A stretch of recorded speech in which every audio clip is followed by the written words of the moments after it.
Allah itu kan maha pengasih, tidak pilih kasih katanya. Artinya apa? Semuanya Allah kasih. Orang kalau mau berusaha dapat.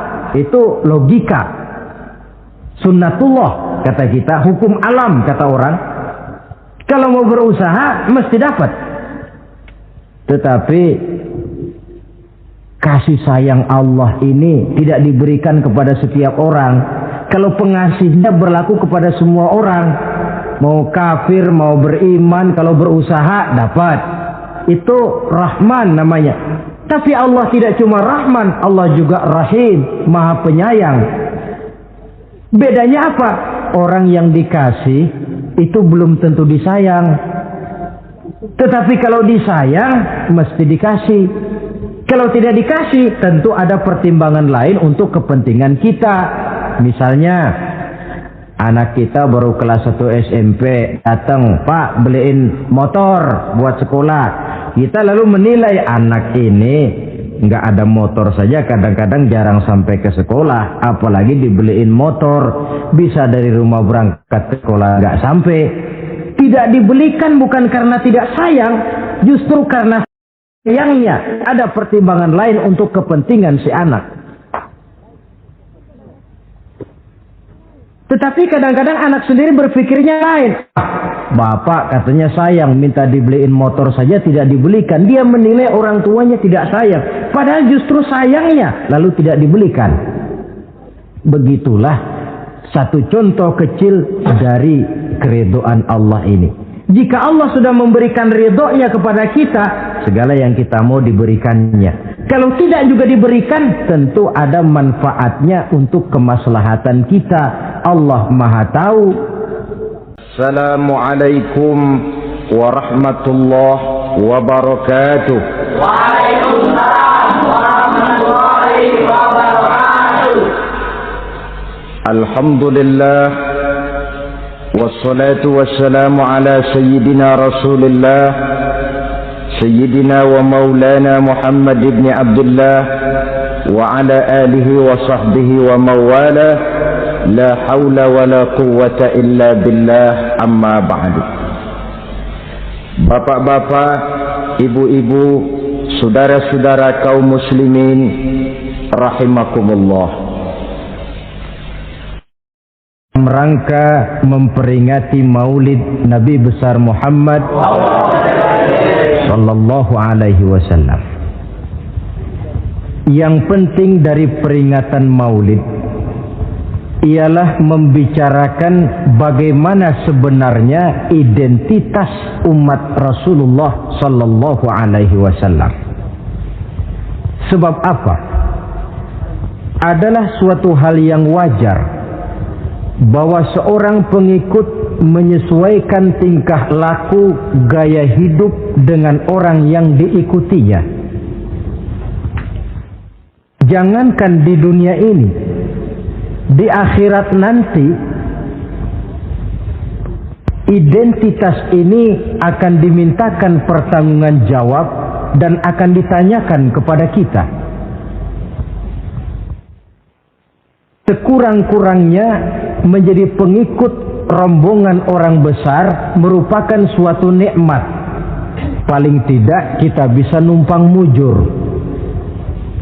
Kalau saya berangkat ke Bali ikut rombongan Pak Menteri misalnya, saya bisa bebas timbangan, tas saya tidak usah diperiksa-periksa barangkali. Kenapa? Ini rombongannya Pak Menteri, numpang mujur. Itu sekurang-kurangnya. Tetapi tentu untuk menjadi anggota rombongan Pak Menteri ini kan harus ada tanda, ciri-ciri atau yang disebut identitas. Kalau kita mengaku dan memproklamirkan diri sebagai umat Nabi Muhammad, sebagai pengikut beliau, apa sih identitasnya, ciri-cirinya? Inilah yang akan kita bicarakan pada kesempatan ini, bersumber dari surah Al-Fatah ayat 29. Allah Subhanahu wa taala menjelaskan Muhammadur Rasulullah, bahwa Nabi Muhammad itu adalah utusan Allah. pesuruh Allah. Walladzina ma'ahu, dan orang-orang yang bersamanya, orang yang mengikuti ajarannya, para sahabatnya, kita ini para pengikutnya, mempunyai ciri atau identitas. Dalam ayat ini ada 5 ciri yang dijelaskan. Pertama, asyidda'u 'alal kuffar. Pengikut Nabi Muhammad bersikap tegas kepada orang-orang kafir. Apa artinya tegas di sini? Saudara-saudara, tegas di sini artinya bukan main marah-marahan, tidak ngajak berkelahi, bukan juga menantang perang. Tegas di sini artinya mempunyai prinsip, mempunyai garis yang nyata di dalam keyakinan beragama. Garisnya apa? Tidak lain, lakum dinukum waliyadin. Bagi Tuhan agama Tuhan, bagi kami agama kami. Silahkan Tuhan melaksanakan agama Tuhan, kami akan melaksanakan agama kami. Kami menghormati Tuhan, Tuhan pun menghormati kami. Tetapi soal agama tidak usah dicampur adukkan. Identitas semacam ini perlu kita tegakkan kembali. Sebab apa? Sebab di zaman sekarang orang mulai mengaburkan nilai-nilai kebenaran dari agama, yang pada akhirnya menanamkan sikap ngambang terhadap agama. Misalnya kita ini dibuai dengan kalimat yang kelihatannya bagus tapi sebenarnya mengandung racun. Kata orang, jangan fanatik, semua agama kan bagus, semua agama benar, semua agama thayyib. Terus terang saja, saya bukan tidak setuju dengan kalimat itu. Saya beranggapan kalimat itu belum sempurna. Semua agama benar, jangan titik di situ, itu baru sekedar koma. Semua agama benar, koma, bagi penganutnya masing-masing, titik. Semua agama baik, koma, bagi penganutnya masing-masing, titik. Bagi kita yang muslim, yang benar Islam. Dan seorang muslim yang berani membenarkan semua agama, seorang muslim yang berani berkata semua agama benar, sekurang-kurangnya munafik kalau tidak menjadi murtad. Wah Pak, itu namanya fanatik dong. Betul. Yang tidak boleh kan fanatik kepada suku, yang tidak boleh kan fanatik kepada guru, tapi fanatik kepada agama dalam arti berpegang teguh kepada agama merupakan bagian daripada kehidupan beragama. Hanyalah kalau umat Islam ini fanatik dengan agamanya, dia akan konsekuen, baik melaksanakan, mengamalkan maupun mengembangkan agamanya. Saya cinta kepada suku saya, tapi tidak lalu fanatik. Cinta suku boleh, fanatik kepada suku salah. Cinta kepada guru bagus, fanatik kepada guru jelek. Cinta kepada agama bagus, fanatik kepada agama wajib. Hanya dengan fanatik kepada agama orang konsekuen.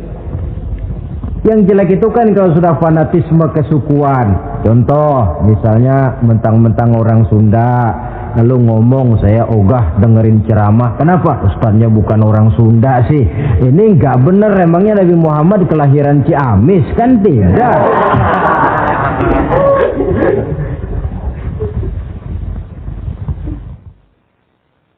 Toleransi ada tempatnya,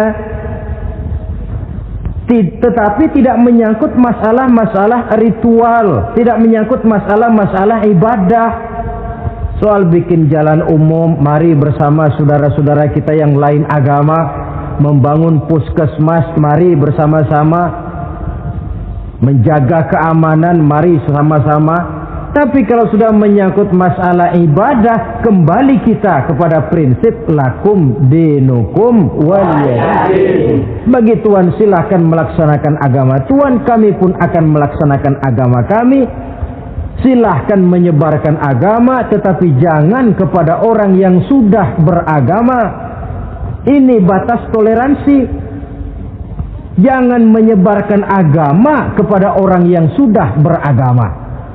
Maka dalam sejarah sudah dibuktikan, alhamdulillah, kalau kita mau objektif menilai sejarah, ketoleransian umat Islam itu sudah dibuktikan oleh fakta sejarah.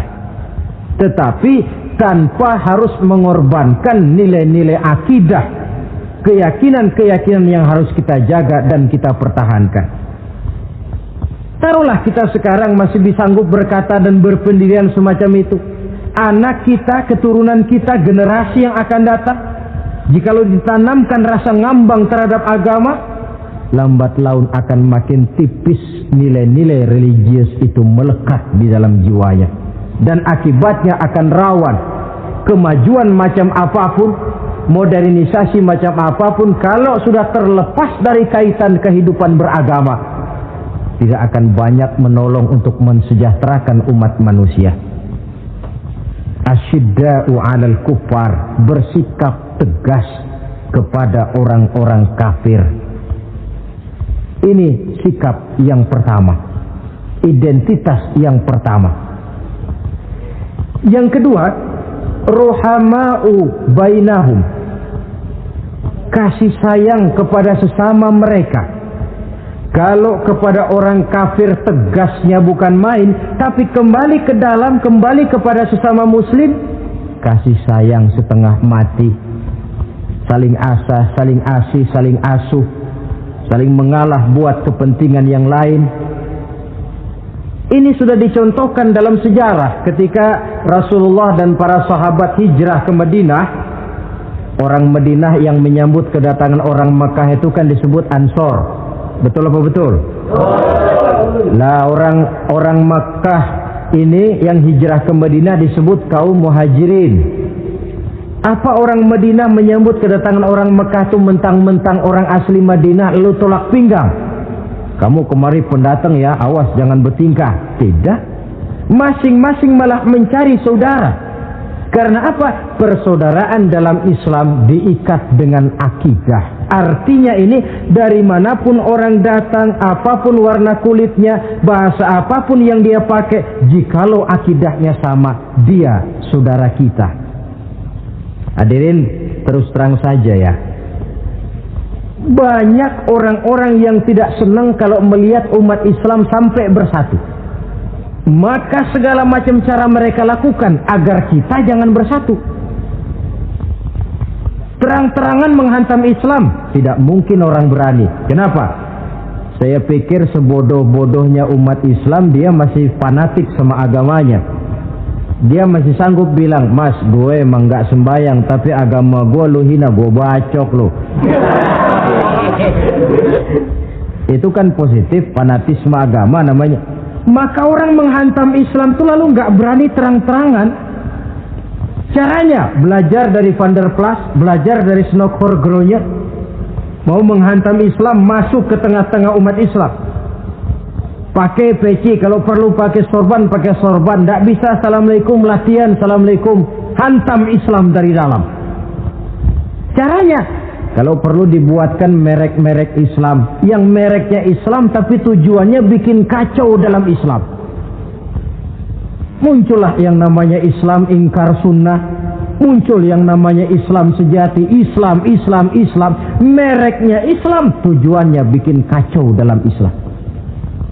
Kalau dia sudah mengkafirkan orang lain yang tidak sepaham dengan dia, tidak mau bermakmum kepada orang yang sepaham dengan dia.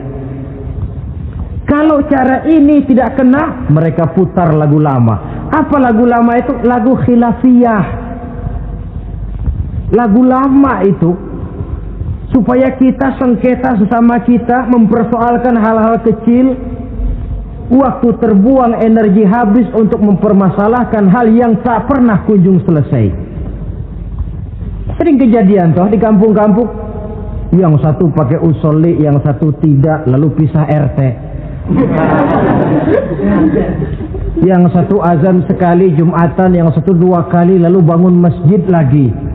Yang satu kunut, yang satu tidak, asah golok. Persoalan yang semacam ini sampai kiamat tidak akan kunjung selesai. Oleh karena itu potensi yang besar ini tidak tersalurkan dengan wajar karena kita centang perenang di dalam, tidak pandai menjaga kesatuan dan persatuan sebagai modal dasar untuk berbuat yang lebih baik.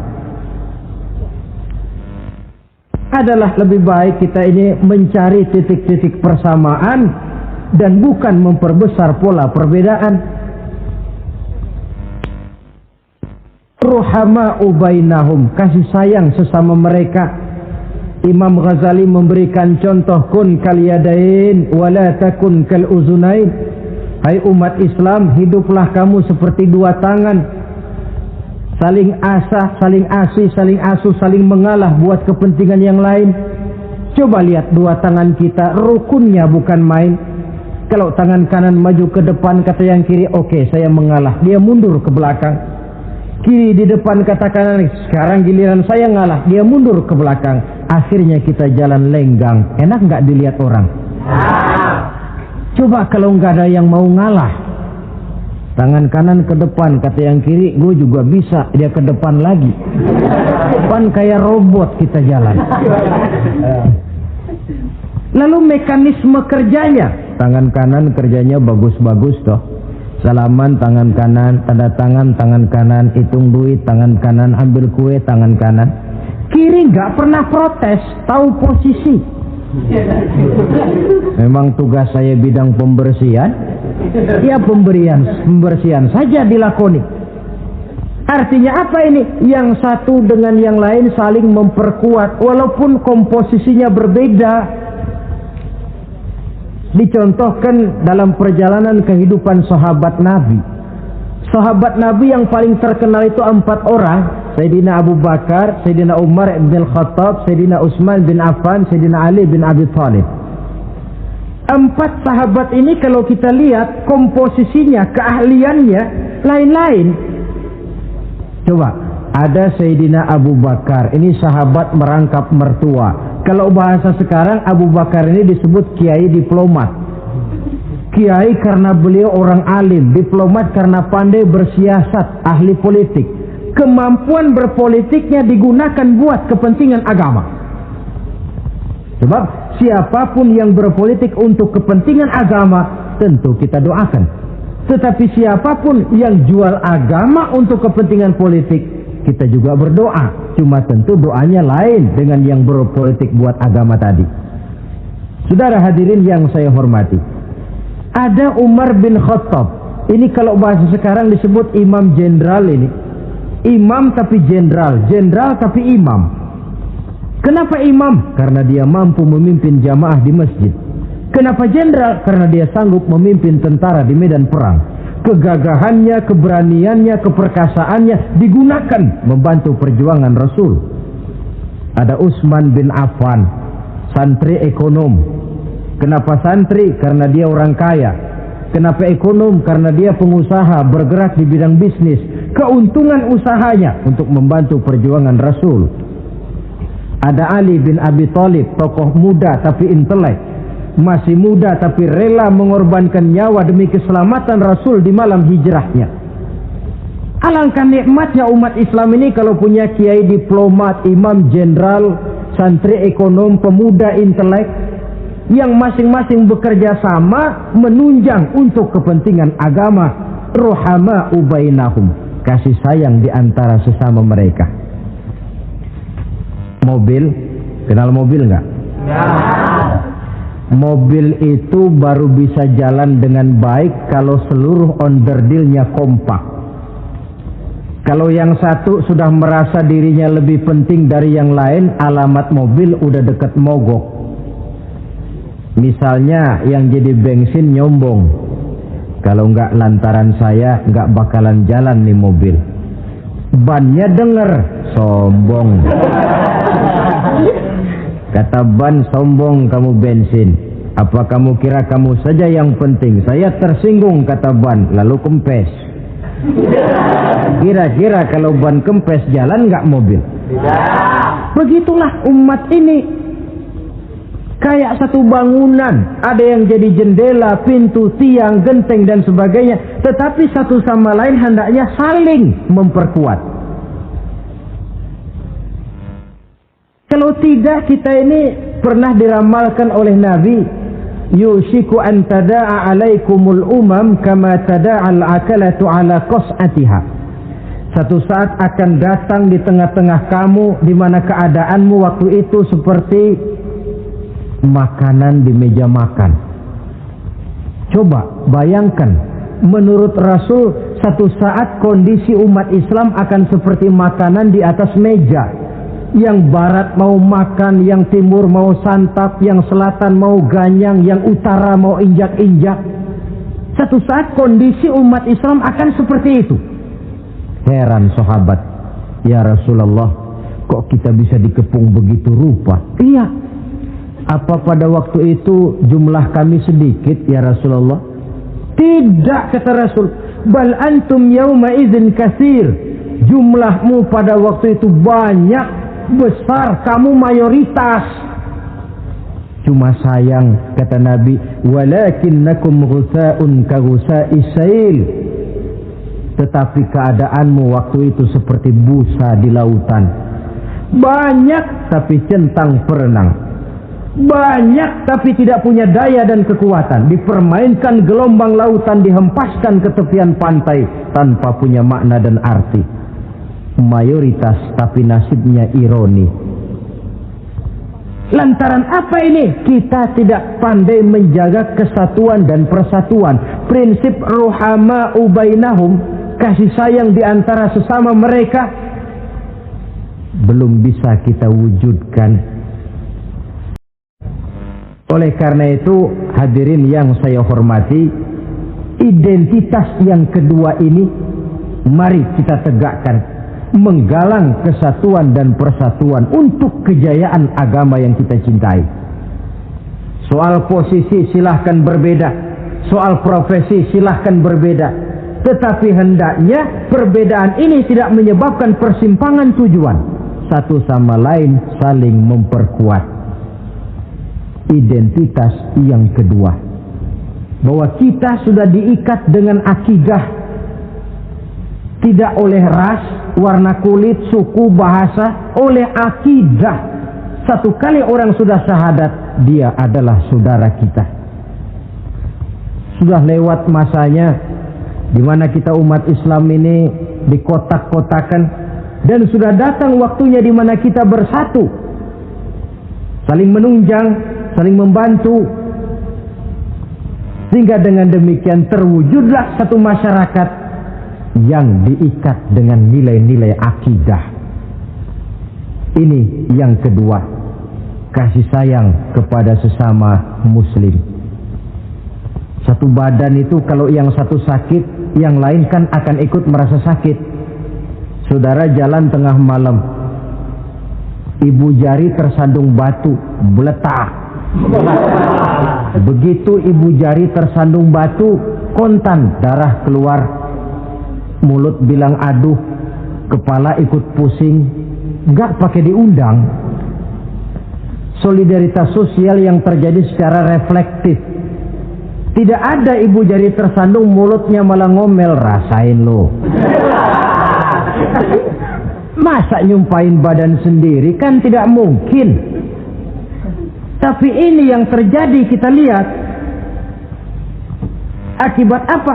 Tidak terwujudnya solidaritas sosial yang bersifat refleksif tadi. Nah, inilah saudara-saudara identitas yang kedua.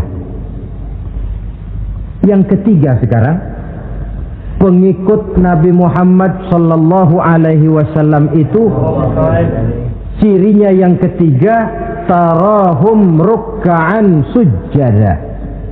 Engkau lihat mereka ruku dan sujud, mendirikan solat. Ini identitas, ciri. Di akhirat nanti akan diperiksa dengan seadil-adilnya. Siapa? Saya, Pak. Saya siapa? Pengikut Nabi Muhammad. Betul? Betul. Baik. Pengikut Nabi Muhammad itu tandanya ruka'an sujada, ruku dan sujud. Sampean ngaku umat Nabi Muhammad, sujud, pernah sembahyang? Sembahyang juga, Pak. Berapa kali? Nggak banyak-banyak Pak, setahun 2 kali. Kapan itu? Idul Fitri sama Idul Adha. Kata petugas, syarat kurang, minggir. Sebab sering dikatakan sholat itu kan ada yang harian, ada yang mingguan, ada yang tahunan. Ada yang sholatnya harian. Yang harian ini juga 2 macam, ada yang belang-belang, ada yang mulus. Kalau yang belang-belang itu kalau zuhur sholat, asar out. Asar kepegang, maghribnya melayang. Maghrib ketangkep, isaknya terbang. Itu lumayan ketimbang yang seminggu sekali cuma Jumat saja. Yang Jumat pun agak lumayan lah daripada yang setahun 2 kali cuma Idul Fitri dan Idul Adha.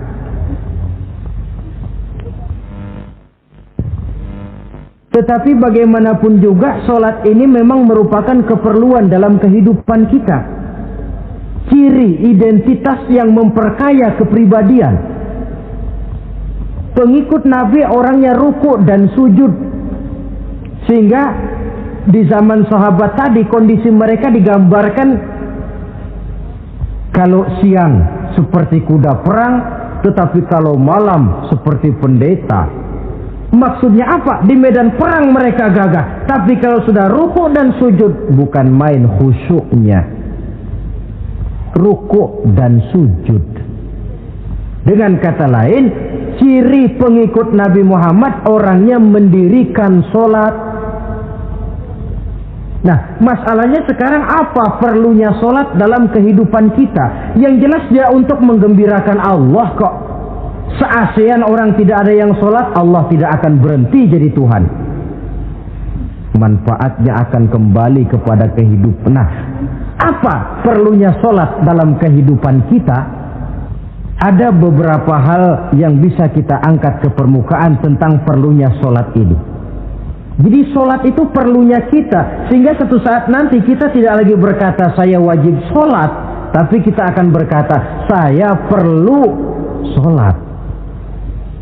Apa perlunya sholat dalam kehidupan kita? Pertama, sholat itu membuat orang rendah hati, tidak melonjak menjadi angkuh dan sombong.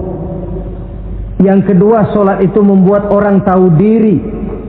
Yang ketiga, sholat itu mendatangkan ketenangan jiwa dan ketentraman batin lantaran orang punya sandaran vertikal kepada Allah.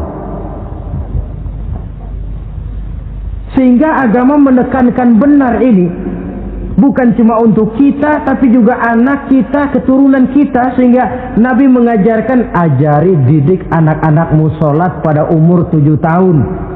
Kalau umur 10 tahun mereka sudah berani meninggalkan sholat, pukul. Bukan dengan tujuan menyakiti, tapi mendidik anak supaya disiplin dengan sholatnya. Kayaknya kita yang hidup di zaman serba modern ini, soal anak mau sholat atau tidak, kayaknya orang tua itu, kalau istilah anak sekarang, cuek-cuek aja. Jarang yang mengadakan inspeksi, pengecekan anaknya sudah sholat apa belum. Lalu sholatnya disiplin apa tidak. Jarang yang memberikan sugesti dan rangsangan supaya anaknya mendirikan sholat. Saya jarang mendengar orang tua muslim yang berkata, nak, kalau kau hafal Fatihah dengan artinya bapak beliin sepatu baru. Nak, kalau kau hafal juz amma, bapak beliin sepeda. Sugesti untuk hal-hal yang bersifat agama sangat langka. Tapi kalau sudah hal-hal yang bersifat umum, wah, nah, kalau kamu lulus nanti SD ya, kita piknik ke Tangkuban Perahu, lulus SMP tur ke Bali, lulus SMA piknik ke Singapura. Rangsangan dan dorongan, baguslah itu. Tetapi alangkah akan lebih bagusnya jika untuk hal-hal yang bersifat agama kita pun sanggup memberikan sugesti, rangsangan dan dorongan kepada anak-anak kita. Sehingga sejak kecil mereka sudah terbiasa dengan sholat. Sejak kecil mereka sudah disiplin dengan sholatnya. Sebab kalau tidak, kayu itu kalau mau dibengkokkan pada saat dia masih kecil, Kalau sudah besar baru mau dibengkokin, repot kayu itu. Membentuk orang soleh itu harus dimulai sedini mungkin. Karena itu salah satu fungsi solat Allah jelaskan, inna sholata tanha 'anil fahsya wal munkar. Bahwa solat yang dikerjakan dengan betul mampu mencegah manusia dari perbuatan yang keji dan munkar. Jadi dengan kata lain orang yang disiplin dengan solat, terpeliharalah dirinya dari perbuatan yang keji dan munkar.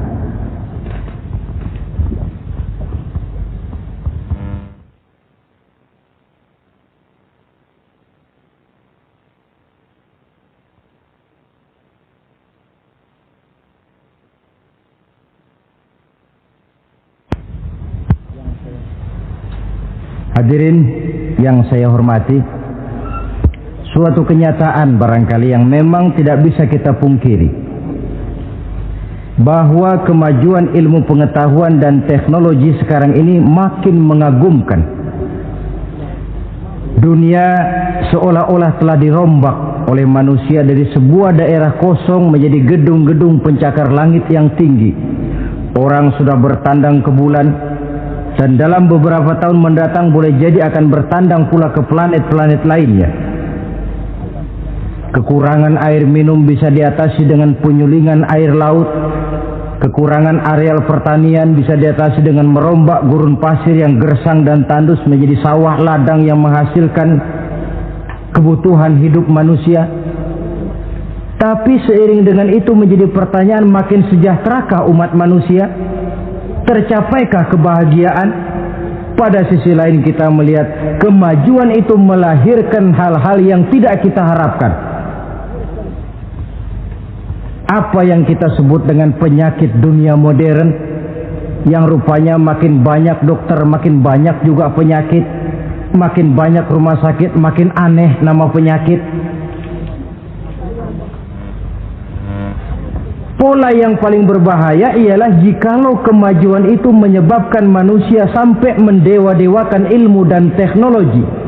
Dan ini yang sering saya istilahkan dengan berhala abad 20. Kalau dulu orang menyembah berhala yang namanya Latta, Uzza, Manat, Hubal, orang zaman sekarang secara tidak langsung banyak yang menjadi penyembah komputer, penyembah sains dan teknologi, mendewa-dewakan otak, lalu lupa bahwa sepanjang yang bisa dilakukan oleh manusia adalah berusaha dan berusaha, sementara ketentuan mutlak datang dari Allah Subhanahu wa ta'ala.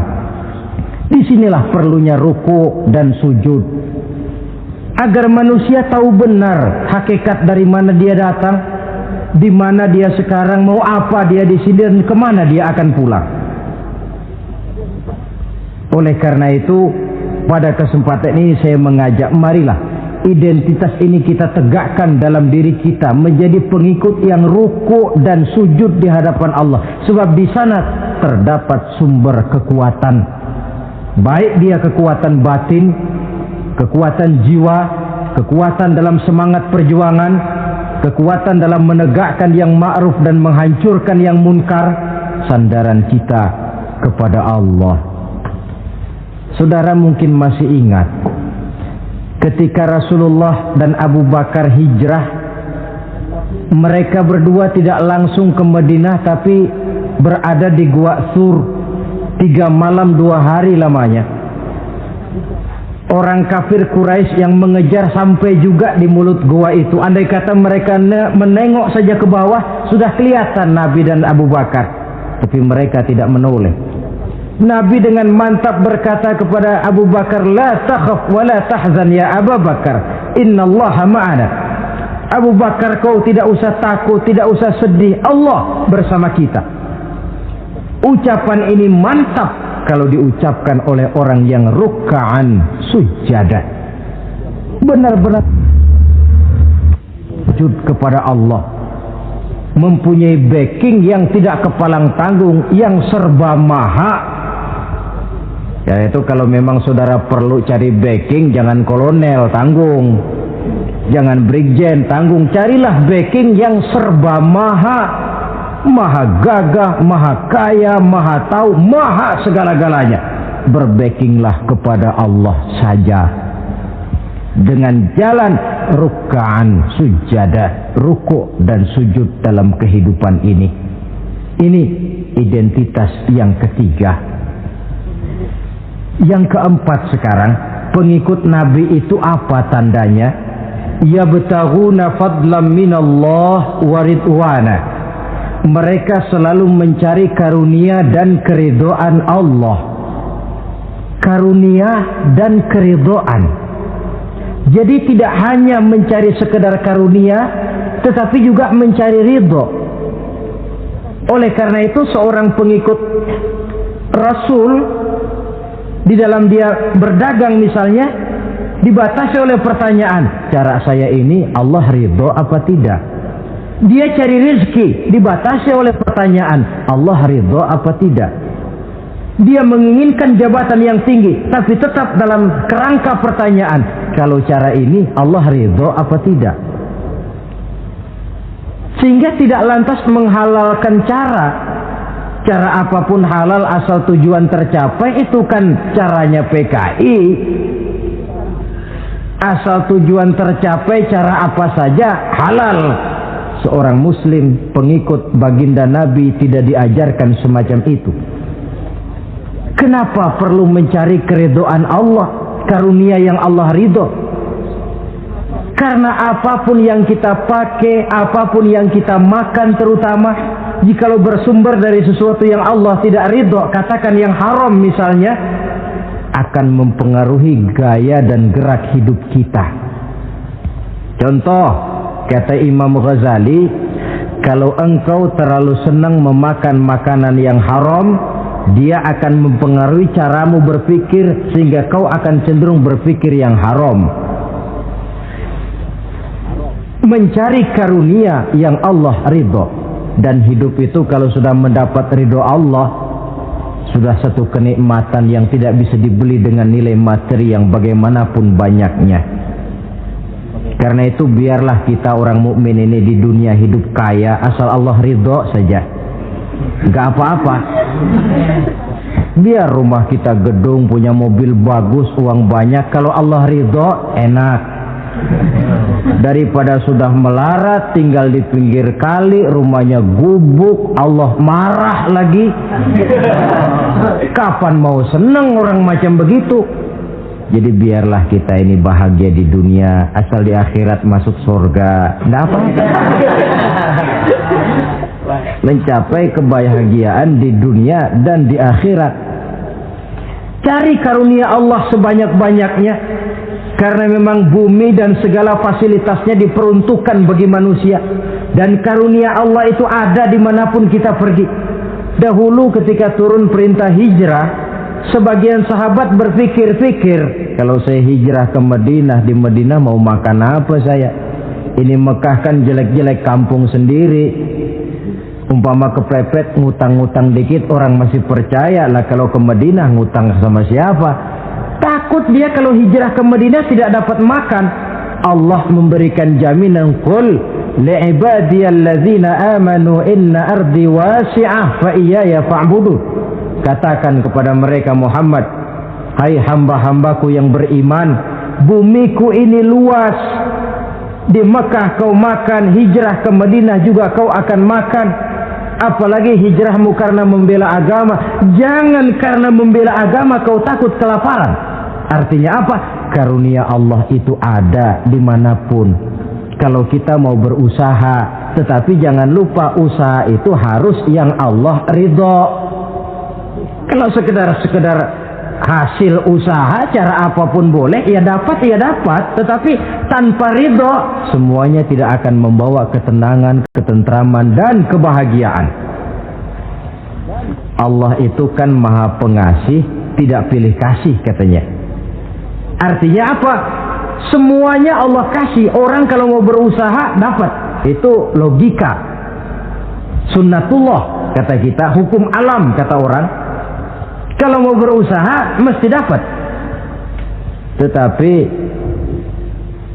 kasih sayang Allah ini tidak diberikan kepada setiap orang. Kalau pengasihnya berlaku kepada semua orang, mau kafir, mau beriman, kalau berusaha dapat. Itu Rahman namanya. Tapi Allah tidak cuma Rahman, Allah juga Rahim, Maha Penyayang.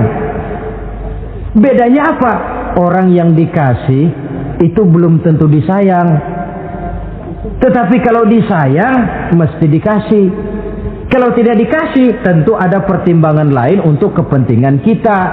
Misalnya anak kita baru kelas 1 SMP datang, Pak beliin motor buat sekolah.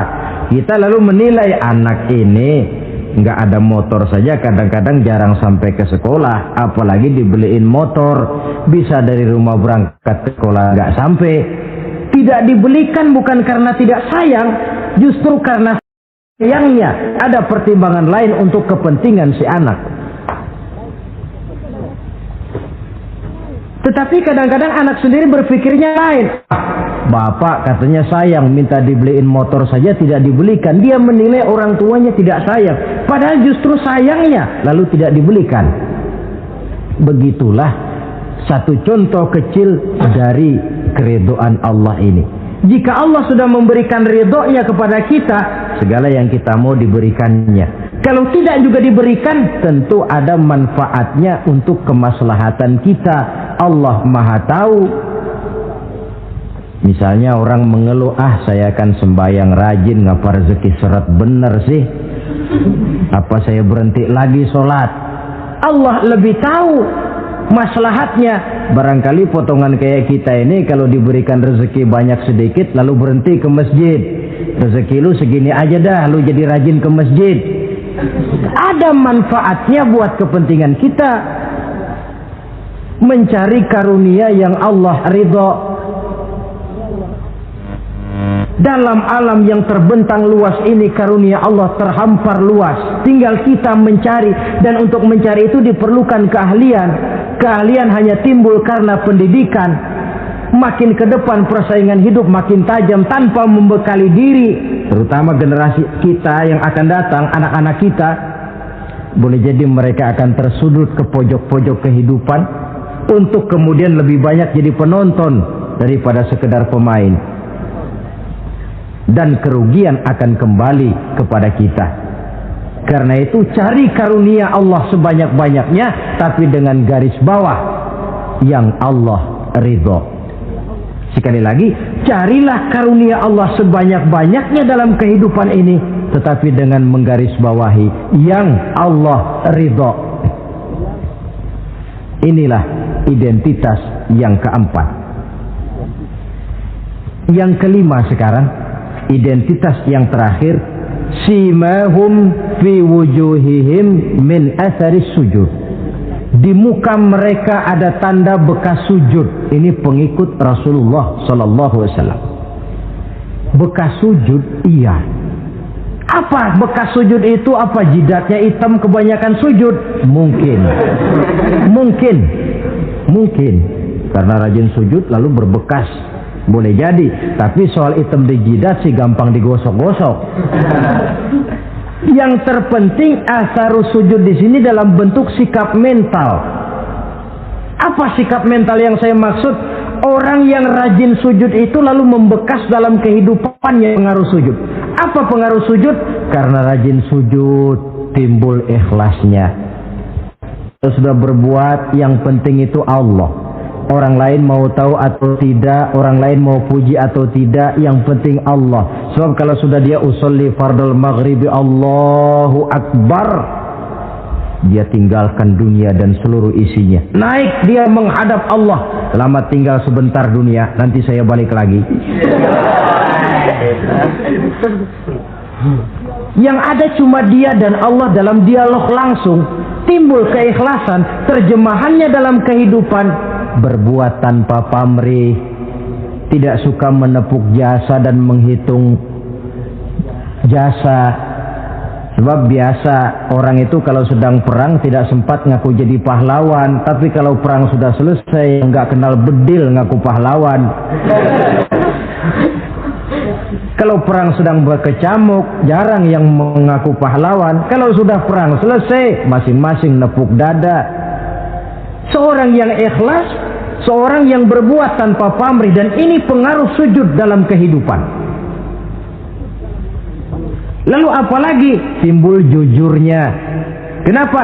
Kalau dia sholat zuhur 4 rakaat, lalu umpama selesai 3 rakaat dia salam, orang lain tentu tidak tahu dia korupsi 1 rakaat. Tapi kenapa tidak dia lakukan? Ada Allah sih yang tahu. Timbul kejujuran, disiplin murni yang berakar dari hatinya sendiri. Lalu apalagi? Kesabaran. Dilatih lewat sholat. Kalau belum selesai 4 rakaat, jangan berhenti sholat isya umpamanya. Dan banyak lagi pengaruh-pengaruh atharus sujud. Ini di dunia. Di akhirat nanti kata Nabi, inna ummati ya'tuna yaumal qiyamah ghurran muhajjalin min atharil wudu. Umatku di hari kiamat nanti akan datang menghadap Allah dengan muka berseri-seri dari sebab air wudu. Mukanya bersinar-sinar karena di dunia rajin wudu. Sehingga barangkali di akhirat nggak perlu ngaku-ngaku kita. Ya Rasulullah, saya umatmu, tidak perlu. Rasulullah lihat sendiri, wah ini mukanya bersinar-sinar. Ta'ali ummati, umatku sini, umatku sini. Kalau di dunia rajin kena air wudu. Ya rajin wudu artinya kan rajin sholat. Masa ada orang wudu aja nggak sholat, kan model. Kalau muka tidak pernah tersentuh wudu, kalau muka tidak pernah sujud, teriak-teriak kita mengaku ya Rasulullah saya umatmu ya Rasulullah. Kata Rasulullah, nggak ada umat saya yang dekil kayak sampean.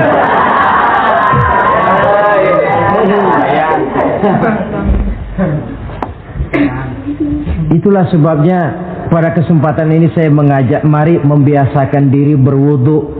Tidak cuma untuk sholat. Saudara mau berangkat ke kantor, wudu dulu, bagus. Saudara mau pergi berdagang, wudu dulu, cakep. Saudara mau pergi kuliah, mau pergi sekolah, wudu dulu, bagus. Di samping kebersihan jasmani, juga kebersihan rohani. Tengok saja. Kalau kita membasuh tangan pada saat wudu mulai Allahumma inni as'aluka yumna wal barakah wa a'udzubika minasyu'mi wal halakah. Itu kan yang kita baca. Ya Allah, saya mohon keberkahan di 2 tangan ini, supaya tangan ini kalau dibawa dagang untung, dibawa menanam lalu panen, dibawa berusaha menghasilkan rezeki. Dan saya berlindung kepadamu ya Allah, jangan sampai tangan ini membawa kesialan dan kecelakaan. Berlindung kepada Allah jangan sampai jadi punya tangan sial. Dipakai dagang rugi, dipakai nanam pohonan mati, dipakai mukul orang mati. Tangan sial. Dari itu saja sudah memberikan sugesti untuk rohani kita. Kebersihan jasmani, kebersihan rohani terpelihara karena wudu. Jadi atharus sujud, pengaruh sujud membekas di dalam kehidupan. Sehingga oleh Syekh Muhammad Abduh dijelaskan, walikulli ibadatin minal ibadati sahihah atharun fi taqwimi akhlaqil qaimi biha wa tahzibi nafsihi. Setiap ibadah yang dikerjakan dengan betul pasti mempunyai pengaruh yang nyata dalam meluruskan moral akhlak orang yang melaksanakan ibadah itu sendiri. Jadi sujud kita betul apa tidak? Lihat saja pengaruhnya dalam kehidupan kita. Sholat kita sudah betul apa tidak? Lihat saja pengaruhnya dalam kehidupan kita. Kalau sujud ya sujud, tapi judi jalan juga, nah, sujudnya belum betul. Waktunya sholat ya sholat, waktunya mabuk, sholatnya belum betul. Waktunya ruku ya ruku, giliran nyolong, sholatnya belum betul. Sebab sholat yang dikerjakan dengan betul, sujud yang dikerjakan yang punya pengaruh nyata dalam kehidupan, kelihatan bekasnya dari tingkah laku dan gerak kita. di dalam menelusuri kegiatan hidup ini. Maaf, dengan sedikit pahit barangkali kita memang harus berkata, masih banyak di antara kita umat Islam ini yang melaksanakan ibadah hanya dengan prinsip asal sekedar gugur kewajiban. Perkara ada pengaruhnya atau tidak dalam diri kita, kita malas untuk mengadakan evaluasi. Akibatnya ibadah yang kita kerjakan tidak mempunyai pengaruh dalam membentuk kepribadian kita. Orang yang mengucapkan syahadat ada pengaruh dalam jiwanya. Orang yang mendirikan sholat ada pengaruh dalam membentuk kepribadiannya. Orang yang melaksanakan puasa ada pengaruh dalam perkembangan jiwanya. Orang yang mengeluarkan zakat ada pengaruhnya dalam mengelola hartanya. Orang yang melaksanakan ibadah haji ada perubahan dalam kegiatan hidupnya. Dari yang negatif kepada yang positif tentunya. Simahum fi wujuhihim min athari sujud. Di muka mereka, di muka pengikut Rasulullah ini ada tanda pengaruh bekas sujud. Karena rajinnya dia melaksanakan sujud di dalam kehidupan ini. Nampak pengaruh yang nyata di dalam kehidupannya, dalam gerak dan tingkah lakunya. Saudara hadirin, ma'asyiral muslimin rahimakumullah. Inilah 5 identitas yang harus kita tegakkan jikalau kita mau jadi umat yang konsekuen. Tidak sekedar bangga-banggaan menyandang titel umat Nabi, apalagi konon mengharapkan syafaatnya di akhirat nanti, padahal sebagai pengikut kita tidak menyesuaikan diri dengan yang kita ikuti. Bagaimana mau mengharapkan fasilitas yang namanya syafaat? Bahwa syafaat pertolongan Rasul itu ada, tetapi fungsinya kan ibarat orang punya kain, syafaat itu nambel. Saudara punya kain, sobek-sobek sedikit, ditambel oleh yang namanya syafaat. Sholat kurang sedikit, ditambel oleh syafaat. Sodakoh ada campur riak sedikit, tidak karena Allah sedikit, syafaat. Jadi kalau punya kain sobek ada syafaat. Lah kalau kainnya tidak punya, yang mau ditambel apanya? Sholat tidak, puasa tidak, di akhirat aman dah dapat syafaat. Tentu terlalu berlebihan, terlalu optimis mengharapkan sesuatu yang kita memang tidak punya modal dasar untuk memperolehnya. Baiklah ya, kesimpulan.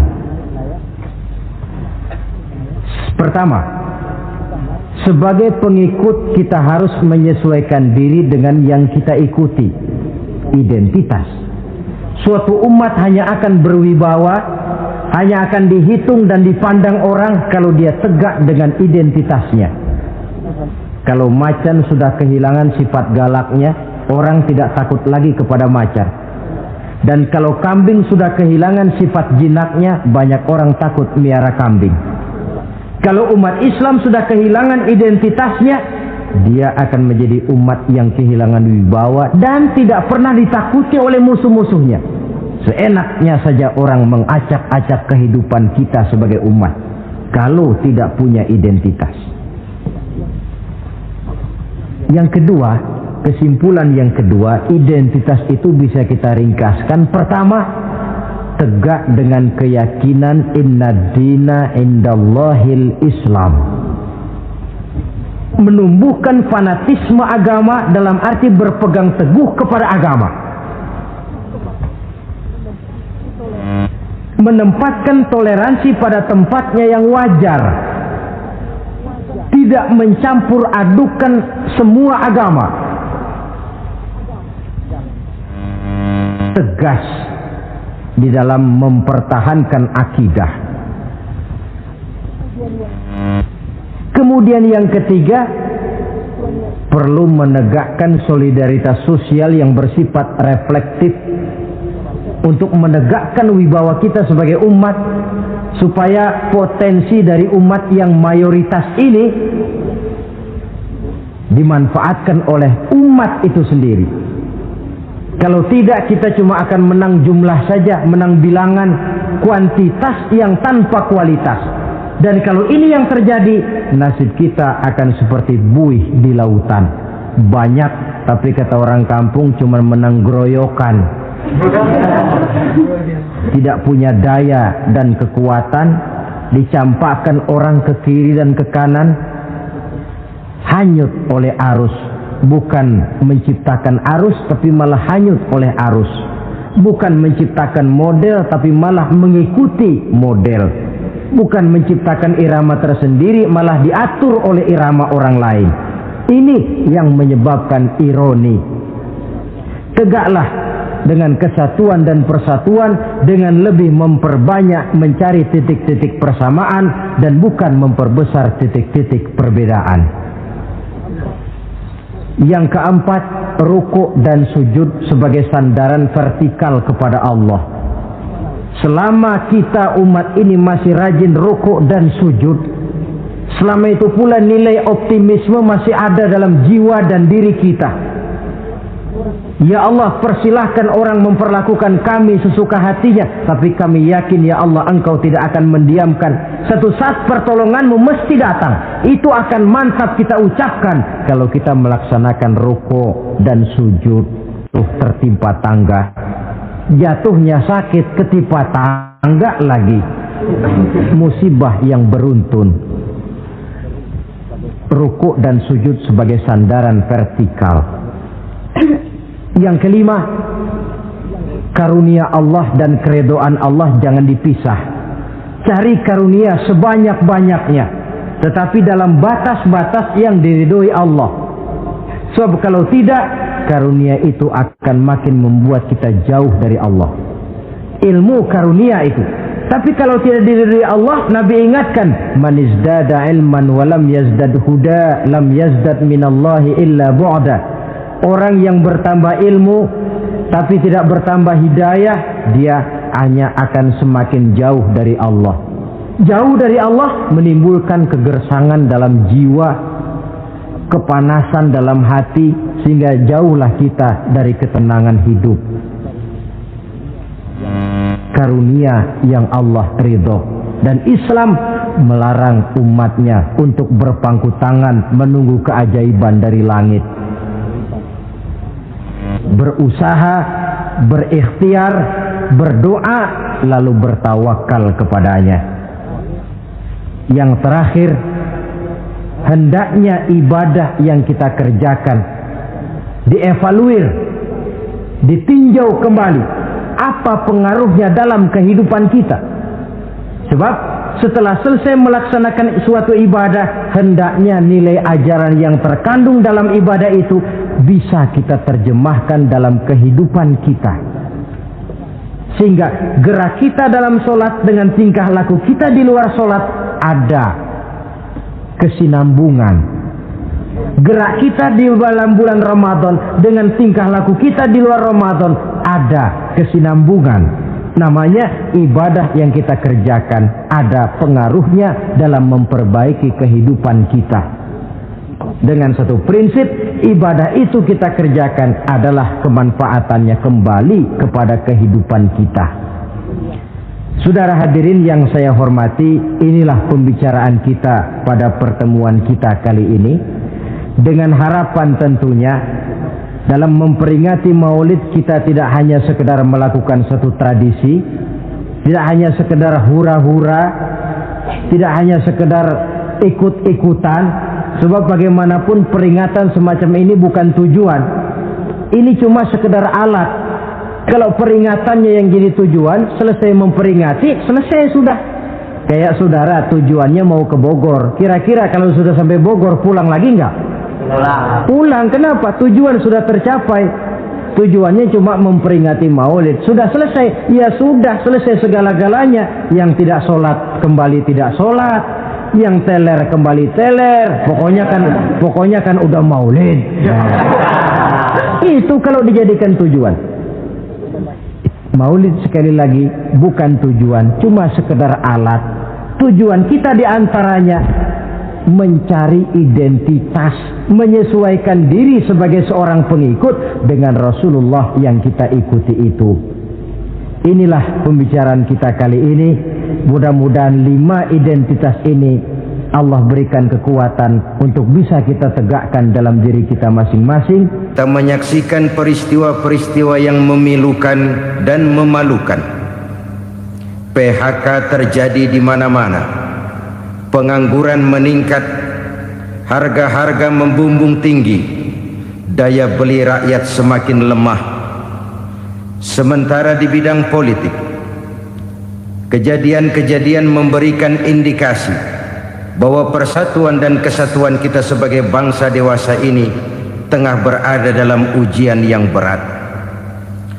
Pada jumpa kita kali ini, tanpa bermaksud untuk mencari kambing hitam dari bencana yang kita hadapi, saya ingin menyampaikan sebuah hadis yang diriwayatkan oleh Imam At-Tabarani dari Ibnu Abbas bahwa Rasulullah sallallahu alaihi wasallam bersabda, khamsun bi khamsin, ada 5 perkara yang dapat menimbulkan 5 macam bencana. Mari kita renungi hadis ini satu demi satu sebagai bahan introspeksi buat kita semua dalam menghadapi bencana yang tengah berlaku sekarang ini. Yang pertama, ma naqasa qaumul ahda illa sullita alaihim aduwuhum. Apabila suatu kaum sudah mengingkari janjinya, maka mereka pun akan dikuasai oleh musuh-musuh mereka. Sederhana saja nampak kalimat dalam hadis ini. Apabila orang sudah mengingkari janji, mereka akan dikuasai oleh musuh-musuh mereka sendiri. Dan musuh kita yang paling utama saat ini adalah kemiskinan dan kebodohan.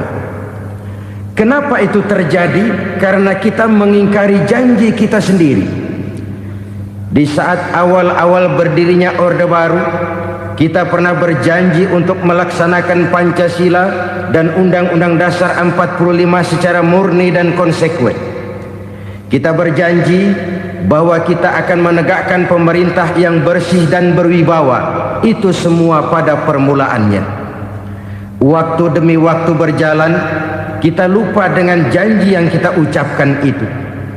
Ketuhanan yang Maha Esa kita ucapkan, tapi kesetanan yang luar biasa yang kita lakukan.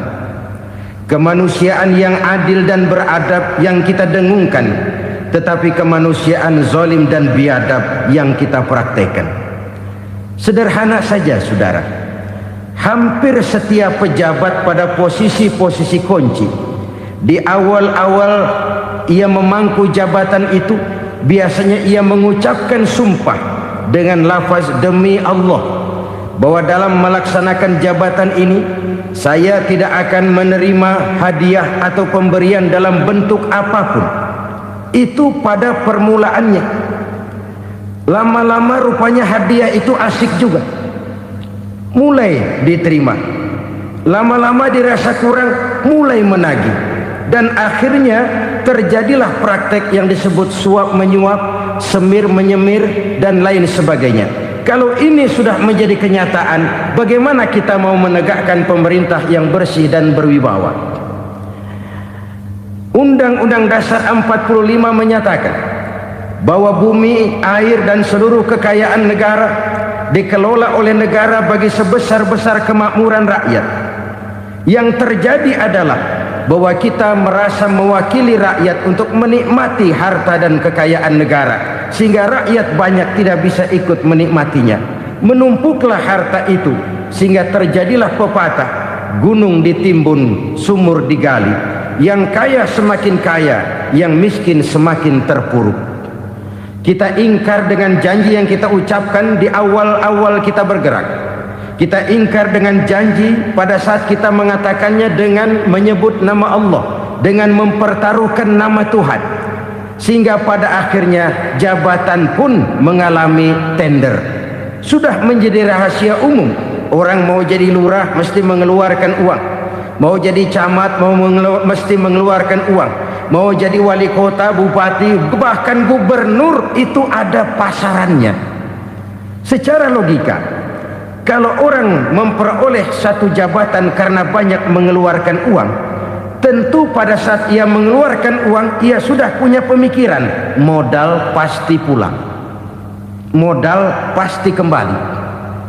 Kalau orang memperoleh suatu jabatan karena banyak mengeluarkan uang, maka langkah pertama yang dia lakukan setelah memangku jabatan itu ialah bagaimana uang bisa kembali, bagaimana modal bisa pulang. Kalau modal sudah pulang, pikiran berikutnya bagaimana supaya dapat untung.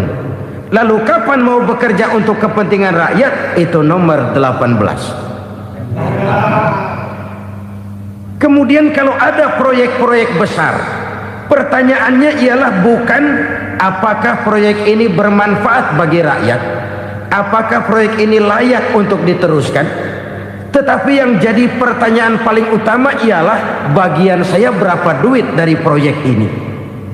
Kita bisa lihat proyek, mega proyek lahan 1 juta hektar di Kalimantan Tengah, triliunan rupiah, dan proyek itu gagal. SD Inpres bulan ini diresmikan, bulan depan retak. Jembatan-jembatan bulan ini gunting pita, bulan depan runtuh. Kita ingkar dengan janji. Kita berkata kita bekerja untuk kepentingan rakyat, tapi kita tidak pernah mengenal rakyat itu. Apabila suatu kaum sudah mulai mengingkari janji, maka mereka akan dikuasai oleh musuh-musuh mereka. Akibatnya tersusunlah barisan-barisan sakit hati yang makin lama makin menjadi bola salju, menggelinding membesar, dan kemudian terjadilah hal-hal yang tidak kita inginkan lagi.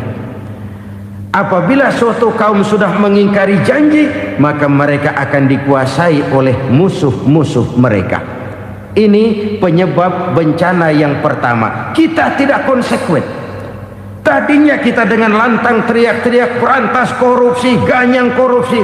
Pada waktu kita belum mendapat kesempatan. Setelah kita naik punya kesempatan, rupanya korupsi enak juga dirasa. Terjadi pergeseran nilai, orang luntur, kehilangan idealisme awal. Lalu untuk menghibur-hibur diri, menutup-nutup kesalahan, kita gunakanlah pepatah bahwa tidak ada gading yang tak retak, bahwa kita harus mikul dhuwur mendem jero. Itu semua cuma sebagai dalih agar kesalahan kita tidak dibicarakan orang lain. Padahal kita sendiri yang mengingkari janji.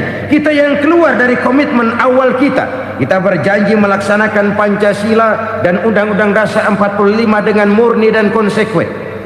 Kita berjanji untuk menegakkan pemerintah yang bersih dan berwibawa. Namun dalam kenyataannya itu tidak kita laksanakan dengan sebagaimana mestinya. Kita bergeser, kita mengalami proses degradasi, peluncuran nilai, dan akhirnya terbentuklah barisan-barisan sakit hati yang semakin lama semakin membesar itu. Kita harus introspeksi. Memang kalau zaman sedang susah, biasanya kambing hitam laris, tukang kompor gentayangan. Itu dari dulu selalu mencari kambing hitam. Karena itu kita tidak bicara orang, kita tidak bicara siapa yang salah, kita bicara sistem, dan sistem itu bisa mengena siapa saja. Kalau orang sudah mulai mengingkari janji, bergeser dari komitmen awal, itu sudah mulai ia mengalami proses peluncuran, proses degradasi. Ini penyebab yang pertama. Kita tidak lagi konsekuen bahwa bumi, air, sumber daya alam adalah milik negara, dikuasai oleh negara, digunakan bagi sebesar-besar kemakmuran rakyat. Ternyata rakyat yang makmur itu tidak merupakan gambaran yang menyeluruh dari rakyat kita. Undang-undang dasar kita menganut ekonomi kekeluargaan, tapi yang kita praktekkan adalah ekonomi keluarga. Kalau bukan keluarga nggak dapat proyek. Kalau bukan keluarga nggak dapat macam-macam. kekeluargaan kita rubah menjadi keluarga, timbullah penyakit nepotisme. Kita bergeser, kita ingkari janji, dan kita anggap kita atasnamakan rakyat. Rakyat cuma sekedar jadi address, rakyat cuma sekedar jadi alamat, tetapi kehidupan mereka tidak banyak berubah dan tidak banyak terangkat. Kaum muslimin rahimakumullah, ini penyakit yang pertama, penyebab bencana yang pertama. Yang kedua, kata Nabi, wa ma hakamu bighairi ma anzalallah, apabila hukum yang diterapkan sudah tidak lagi bersumber dari hukum Allah, illa fasya fihimul faqru, maka akan bertebaranlah kemiskinan di mana-mana. Ini artinya apa? Apabila hukum tinggal sebuah stempel, apabila hukum sudah diatur menurut kepentingan, apabila hukum sudah tidak lagi ditegakkan secara adil, maka kemiskinan merambah di mana-mana. Hukum diatur menurut selera orang yang sedang berkuasa, maka yang benar bisa jadi salah, yang salah bisa jadi benar. Hukum dalam kenyataan hidup berlaku seperti pisau. Pisau itu kan saudara lihat, yang namanya pisau dimanapun itu tajamnya ke bawah, ke atas tumpul. Kalau hukum itu, kalau untuk rakyat, hukum itu tajam bukan main, cepat sekali dilaksanakan. Tapi giliran menengah ke atas, yang gedean dikit berbuat salah, hukum tumpul. Hukum pura-pura tidak dengar, akibatnya terluka rasa keadilan rakyat. Satu kasus rakyat diam, dua kasus rakyat diam, tiga kasus rakyat diam, kasus terakumulasi di hati rakyat, luka rasa keadilan, dan itu menjadi sumber bencana. Penjarahan, kita tidak setuju itu, tapi kita harus melihat kausalnya. Itu kan tidak berdiri sendiri, itu kan karena terlukanya rasa keadilan rakyat, melihat kesempatan ini tidak merata. Kalau rakyat ini yang ngajukan kredit ke bank, walaupun jumlahnya cuma jutaan, ratusan ribu, susahnya 17 setan. Tapi ada orang-orang tertentu yang agunannya palsu, jaminannya palsu, bawa kata belece, bukan cuma miliaran, triliunan kredit bisa keluar. Terluka rasa keadilan, hilangnya kesempatan. Rakyat cuma dapat kesempitan, jarang dapat kesempatan. Dari lukanya rasa keadilan ini, memang ya entah lipstik, entah basa-basi, dibentuklah tim ini, dibentuklah badan pengawas ini, dibentuklah tim ini. Kalau membentur tahu, hancur tahu. Tapi kalau tim yang dibentuk membentur karang, bukan karangnya yang hancur biasanya, timnya yang bubar. Kenapa? Yang dibentur batu karang yang sangat keras. Kita main-main dengan hukum, kita tidak konsekuen dengan hukum, luka rasa keadilan, dan itu terakumulasi. Edi tamsil, rakyat tahu, terakumulasi, menguap begitu saja. Kasus-kasus lain rakyat tahu, menguap begitu saja. Ketidakadilan terakumulasi, mengendap di hati rakyat, menunggu ledakan. Pada saat sumbu meledak, rakyat tidak bisa dibendung lagi. Oke, kita tidak setuju dengan penjarahan, tapi jangan melihat itu sebagai peristiwa yang berdiri sendiri. Kenapa itu terjadi? Kausalnya kenapa? Oke, kita tidak setuju memang, tapi yang dijarah oleh rakyat kan memang cuma untuk perut. Yang dijarahkan beras, yang dijarahkan televisi, yang dijarahkan kulkas yang masih bisa dihitung, yang memang real untuk kebutuhan rakyat. Penjara berdasi kepala botak yang menguras uang rakyat habis-habisan, enak saja melenggang dalam kehidupan ini. Makin terluka rasa keadilan rakyat. Apabila hukum yang diterapkan sudah menyimpang dari keadilan yang diajarkan Allah, fasyafihimul fakru, bertebaranlah kemiskinan. Aneh, memalukan, memilukan. Sebuah negara agraris yang katanya pulaunya hijau royo-royo, gemari palau jenawi toto tentem kerto raharjo, yang tahun 93 pernah mendapat penghargaan dari FAO, Badan Pangan Sedunia, sebagai negara yang berhasil dalam swasembada pangan. Sekarang ini kita terpaksa betul beli beras dari Vietnam, beli beras ke Kamboja, beli kedelai dari Kamboja. Kenapa? Lahan sawah kita habis ditanami pabrik. Teknologi kita, teknologi loncatan yang non-applied, tidak terpakai oleh kita. Lantas lahan yang tidak bisa kita tanami, kita paksakan lahan-lahan gambut menjadi tanah pertanian yang subur dengan biaya triliunan, dan kita gagal. Kita cari jarum dan kapak hilang. Kita mau jadi negara industri dengan loncatan teknologi yang maju, kita lupakan pola pijak kita sebagai negara agraris, dan akhirnya kita kecolongan. Lihatlah dewasa ini, rakyat kita antri sembako di mana-mana. Di sebuah negara agraris, ketidakadilan melahirkan kemiskinan, kemiskinan moral dan kemiskinan material. Kemiskinan moral, rakyat nggak percaya lagi sama pejabat. Rakyat mengalami krisis figur. Orang, alah lu ngomong dah sama ember.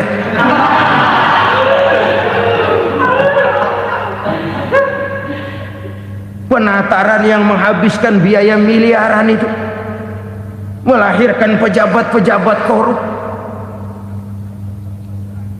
Pengawasan yang menghabiskan biaya miliaran itu ternyata impoten, mandul. Kemiskinan moral. Jujur saya berkata, saudara-saudara, setelah pintu reformasi dibuka, itu yang masuk memang macam-macam. Ada yang memang punya tujuan murni, konsekuen dan punya konsep. Ada yang nunggu di tikungan, begitu mobil lewat nyamber pintu, berangkat ikut reformasi. Ada yang memanfaatkan momentum, mumpung, untuk nyampein unek-unek, ngerti nggak, pokoknya ngomong. Sehingga keadaan semakin rancu, kebingungan semakin menjadi-jadi, masalah yang paling urgen tidak terselesaikan. Sekarang ini orang berpikir mendingan jadi pala ular daripada jadi buntut macan. Buntut macan memang hebat macan, tapi kalau buntutnya cuma ugel-ugel di belakang buat apa? Mendingan jadi pala ular, kecil juga nyaplok. Artinya ya biar kecil juga kalau punya partai kan gagah. Lalu rame-rame bikin partai kayak bikin arisan. Orang makin mengalami dislokasi. Semua mau jadi pahlawan, semua mau nomor satu, semua ngomong. Iya kalau bidangnya, kalau bukan makin rancu. Marilah lewat kesempatan ini saya mengajak kita untuk tahu diri. Biarkan politisi ngomong politik, biarkan ekonom menata ekonomi, biarkan praktisi bicara soal hukum, biarkan rakyat munajat, istighfar, mohon pertolongan Allah. Tahu diri kita. Kalau memang ayam, kukuruyuk aja dah. Kalau memang kucing, ayo ngeong. Kalau kambing, silahkan ngembe. Udah tahu ayam, ngeong bunyinya. Suaranya palas, orang nggak ngerti, bingung, makin menjadi-jadi. Ibarat kesebelasan sepak bola bangsa kita sekarang ini, rame-rame mau bikin gol, kiper ikut nyerang sekarang. Memilukan dan bahkan memalukan. Wa ma hakamu bighairi ma anzalallah illa fasha fihimul fakru. Kalau hukum yang diterapkan sudah menyimpang dari keadilan yang diajarkan Allah, bertebaranlah kemiskinan di mana-mana. Coba sekarang ini yang punya duit bingung, apalagi yang kagak punya duit. Yang pengusaha gede ngeluh, apalagi yang pengusaha pas-pasan. Yang kagak punya beras, yang punya beras saja masih bingung, apalagi yang nggak punya beras. Ini sudah demikian merata. Dulu kita kagum mendengar konglomerat kelas buadak, kelas-kelas yang seakan-akan cuma ada dalam khayalan mereka, punya kekayaan miliaran dolar, triliunan. Sudahlah, seolah-olah nggak terjangkau sama kita. Weh, ternyata yang gede-gede itu juga gede utangnya. Dan rontok satu demi satu. Ternyata rakyat selama ini cuma dialamatkan, cuma dijadikan address. Rakyat yang tidak banyak ngerti persoalan ini harus menanggung hidup ini begini berat, harus menanggung beban hidup ini begini tinggi, daya beli semakin lemah, semakin terpuruk dan terpuruk, sedang keadaan belum juga banyak berubah. Yang hutang sama luar negeri itu kan bukan rakyat kecil, Ciano. Yang banyak nyimpen dolar juga kan Ciano. Rakyat kecil bocah kampung mah jangankan nyimpen dolar, ngelihat juga tumben. Kemana kita mesti bercermin? Sekali lagi saya mengatakan, maaf, kita tidak bermaksud mencari kambing hitam. Karena itu kita tidak bicara orang, kita bicara sistem, kita bicara keadaan. Beginilah yang dikatakan Nabi, penyebab timbulnya bencana, hukum yang ditegakkan tidak lagi berorientasi kepada keadilan, tapi berorientasi kepada kepentingan.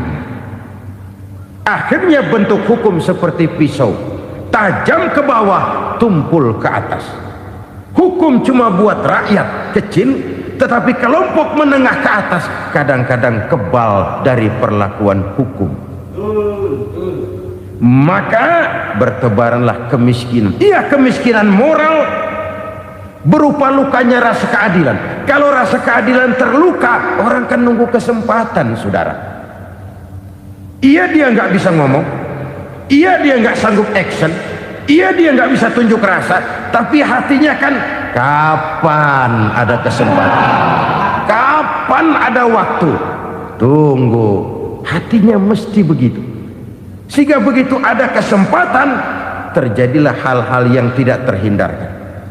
Dan itu ekses, bukan reformasi. Jangan seperti sebuah dialog saya dengan seorang abang beca. Saya bertanya, bang, ya, abang tahu nggak reformasi? Tahu, Ustaz. Apa? Pembakaran. Terus penjarahan, lalu perkosaan. Itu reformasi. Itu yang saya lihat. Nah, itu yang dia lihat. Saya tentu tidak menyalahkan abang beca kita, karena memang itu yang dia lihat dan sejauh itu wawasannya. Tapi ini indikasi bahwa banyak rakyat kita yang belum bisa menggunakan kebebasan secara bertanggung jawab. Padahal kebebasan tanpa tanggung jawab tirani. Sebuah contoh gampang-gampangan. Saya beli radio, saya setel di kamar saya, lalu saya bilang, ini radio gue. Yang beli gue, pakai duit gue setel di kamar gue, sekeras-kerasnya, gak ada urusan sama orang lain. Itu kata saya. Tetapi tetangga saya sebelah rumah kan boleh juga ngomong begitu. Kata tetangga saya, ini mata gue, yang ngantuk gue tidur di kamar gue, kenapa suara radio lu nyampe kemari?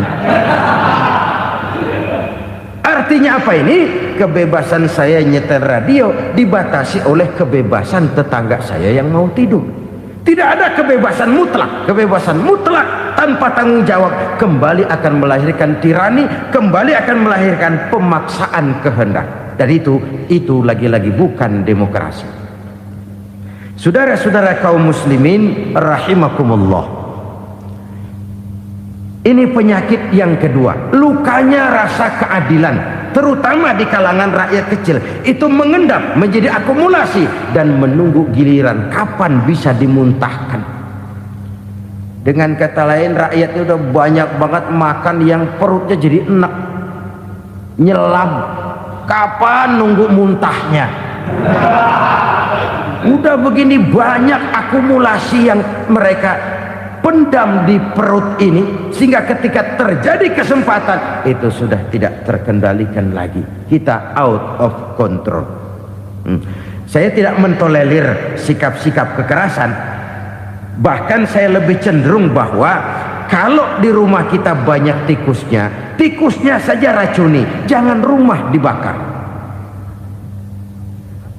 Bahwa ada korupsi, ya, ada kolusi, memang ada nepotisme, tentu.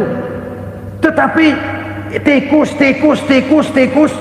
tikusnya saja racuni, jangan rumah dibakar. Masa mau ngusir tikus bakar rumah? Tikusnya lari, tikusnya selamat, rumahnya ewes-ewes.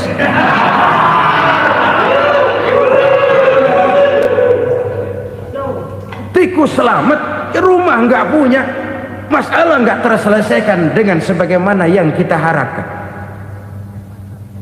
Kita sepakat ini negara hukum, dan di hadapan hukum semua manusia itu sama. Itu prinsip yang diajarkan Allah. Al-musawat bainan nas fi takalifil ahkam. Semua manusia sama dalam berhadapan dekat dengan hukum Allah Subhanahu wa taala. Kalau hukum sudah pandang bulu, itu jelas yang enak yang banyak bulunya. Siapa yang banyak bulunya? Monyet. Kalau hukum pandang bulu, monyet keenakan. Saudara-saudara kaum muslimin rahimakumullah, introspeksi. Mari kita bercermin bagaimana perjalanan hukum selama ini. Kalau introspeksi ini kita temukan, lalu ada upaya untuk memperbaiki diri. Jangan menggunakan tak ada gading yang tak retak, mikul duwur mendem jero untuk menutup-nutupi kesalahan orang. Padahal kesalahan itu sedemikian besar. Padahal rakyat kita tiap hari antri sembako. Ada yang sehari sekali makan, ada yang makan sudah bercampur tiwul, ada yang nasi sudah dicampur pisang, balik jadi orok lagi. Macam-macam upaya rakyat untuk menangsal perut ini. Lalu rakyat ditenang-tenangkan, lebih baik puasa Senin Kemis sambil menghadapi krisis ekonomi. Kenapa rakyat yang disuruh puasa? Kenapa bukan pejabatnya yang puasa lebih dulu untuk kemakmuran rakyat? Kalau rakyat yang memang perutnya udah gepeng disuruh puasa, makin krempeng perutnya. Artinya pejabat harus punya sense of politik. Ya, tidak, puasa itu kan tidak cuma Senin Kemis saja puasa itu. Puasa perasaan, puasa menghargai perasaan yang sedang kondisi yang sedang dihadapi oleh rakyat. Bagaimana rakyat yang tengah antri sembako melihat pejabatnya lewat dengan mobil yang harganya sampai 1 miliar. Oh, inilah pemimpin saya. Luka lagi rasa keadilannya. Kita tidak tenggang rasa. Puasa dalam artian itu pun akan menolong menegakkan semangat kebersamaan, membentuk semangat kebersamaan. Saudara-saudara kaum muslimin rahimakumullah, penyebab bencana yang ketiga dikatakan oleh baginda Nabi, wala dhaharat fihimul fahishatu illa fasha fihimul maut. Apabila kekejian telah merajalela, maka maut bertebaran di mana-mana. Kita renungi butir kalimat dalam hadis ini. Apabila kekejian telah merajalela, maut bertebaran di mana-mana. Begitu murah arti sebuah kehidupan. Penjarahan untuk hal-hal yang kecil tapi sampai mengorbankan nyawa. Apabila kekejian sudah terjadi di mana-mana, maut pun bertebaran. Maut dalam arti berpisah ruh dengan jasad, tapi juga maut dalam arti orang bisa mati karirnya, orang bisa mati usahanya, orang bisa mati kesempatannya karena perbuatan-perbuatan keji yang selama ini tidak terbendung. Lahirlah teori mafia. Siapa yang kuat dia yang berkuasa, siapa yang lemah dia menjadi mangsa. Proyek-proyek besar yang menang tender itu ya dari itu ke itu saja. Yang pengusaha-pengusaha tidak punya koleksi, koneksi, tidak bisa bayar komisi, dapat proyek tetelan. Ada dagingnya, dikit tambahnya juga tetelan. Dagingnya sudah habis disantap oleh meja. Sekian puluh meja dilalui, sekian puluh amplop dikeluarkan. Sehingga yang akhirnya ya tinggal tetelan itu tadi. Maka kualitas pekerjaan pun sudah bukan lagi jadi masalah. Demikianlah mafia-mafia ini bermunculan di mana-mana. Di pengadilan terkenal mafia pengadilan. Hukum bisa dibeli, hukum bisa dipesan menurut kebutuhan sponsor. Mafia peradilan, mafia politik, mafia ekonomi, bahkan mafia agama yang menggunakan agama sebagai kedok, menggunakan agama sebagai dalih, menggunakan agama sebagai topeng untuk melancarkan maksud-maksud politiknya pun tidak tertutup kemungkinan. Apabila kekejian telah merajalela, maut bertebaran di mana-mana. Korupsi, kolusi, nepotisme itu bagian dari kekejian. Kita selama ini kalau mendengar maksiat, itu yang terbayang cuma judi, mabuk, zina. Iya, itu maksiat. Tapi korupsi, kolusi, nepotisme itu juga maksiat dalam bentuk lain. Kalau ini sudah bertebaran, maka maut terjadi di mana-mana. Jangan bayangkan cuma mati orangnya, itu sih kewajiban. Yang menyakitkan itu orangnya masih hidup tapi dibikin mati, karirnya mati. Kenapa? Karena yang diperlukan bukan cuma orang pinter tapi orang taat. Biar pinter, kalau nggak taat minggir. Biar bodoh, kalau taat bisa nyenangin atasan, bisa nyemir, nyemur. Kumaha juragan wae ayo nama. Itu yang kadang-kadang dapat penghargaan. Tidak ada prestasi kerja kecuali bikin senang orang di atas. Kita lihat di desa-desa jalan rusak. Kalau ada berita pejabat anak mau turun, jalan rata sekali.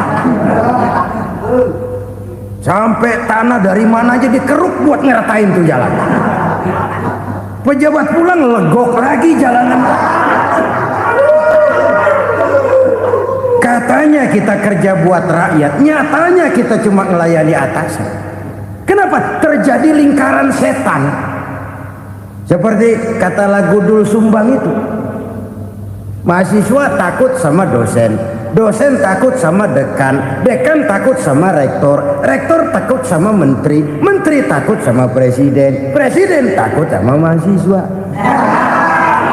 Lah muter balik lagi, lingkaran setan, lingkaran setan. Saudara-saudara kaum muslimin rahimakumullah, kekejian yang merajalela, praktek-praktek mafia yang tertuang dalam kehidupan sehari-hari menyebabkan orang mati karirnya, jasad masih hidup, karir mati, itu menyakitkan. Mati bisnisnya. Rakyat kecil pernah senang ketika cengkeh booming, harganya bagus, rakyat banyak yang pergi haji. Lalu mau ditata, lahir tata niaga cengkeh, malah amburadul. Harga cengkeh jatuh, petani cengkeh kecil menjerit. Siapa yang untung? Segelintir orang. Masihkah kita pakai atas nama rakyat untuk kepentingan nasional, padahal yang nyanyi cuma segelintir orang? Masihkah kita mau bohongi rakyat ini dengan mobil nasional tapi bikinan Korea? Masihkah kita mau bermain verbalisme, bermain kata? Ini sebuah masa lalu yang tidak perlu terulang lagi untuk masa-masa yang akan datang. Kekejian merajalela, orang mati karir, bisa mati usaha, mati bisnis. Usahanya maju, dirangkul, hancur. Usahanya maju, dipukul, hancur, tenggelam.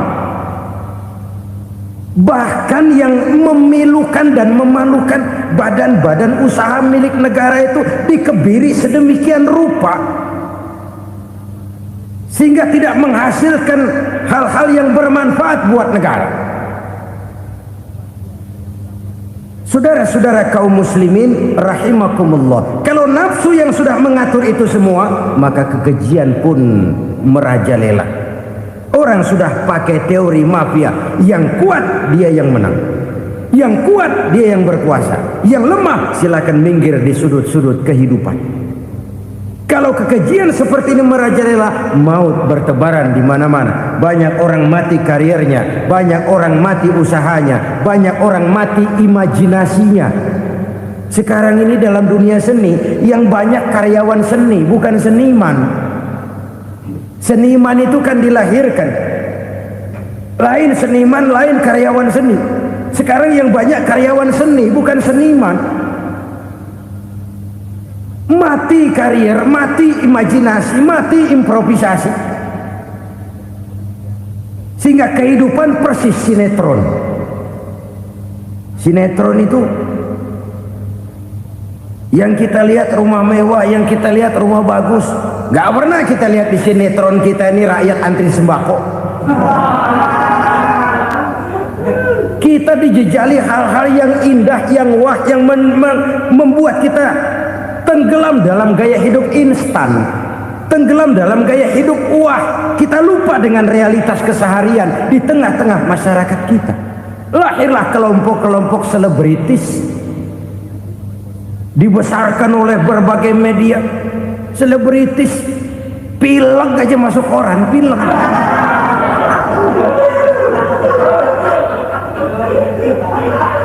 Rakyat yang pingsan antri beras nggak masuk koran. Rakyat yang semaput antri minyak nggak masuk koran. Selebritis panok masuk koran.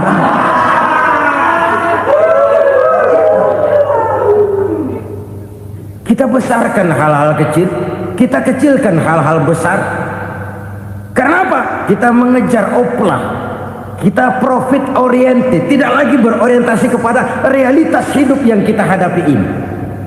Kalau kekejian sudah merajalela, kata Nabi, maka maut bertebaran di mana-mana. Maut dalam artian maut, coba lihat sekarang begitu murah nyawa. Karena 1000 perak orang mau nusuk bunuh. Karena beras seliter orang khilaf, begitu murah kehidupan. Tapi kekejian dalam bentuk korupsi, kolusi, nepotisme, kekejian dalam bentuk itu mematikan karier, mematikan bisnis, mematikan imajinasi, mematikan kreativitas. Itu juga maut dalam bentuk lain akibat kekejaman lain. Ini penyebab yang ketiga. Yang keempat, penyebab bencana menurut baginda Rasul, wala tuffiful mikyala illa muni'un nabat. Apabila timbangan sudah dicurangi, maka tercegahlah tumbuh-tumbuhan. Apabila timbangan sudah mulai curang, maka terjadilah musim paceklik.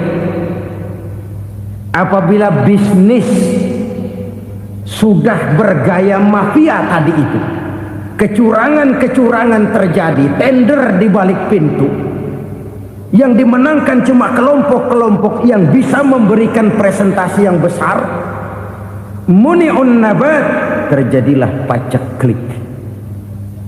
Paceklik, panen gagal, wereng, ya wereng, kemarau panjang, it's okay, air sulit, iya, tetapi kan semua itu ada yang ngatur.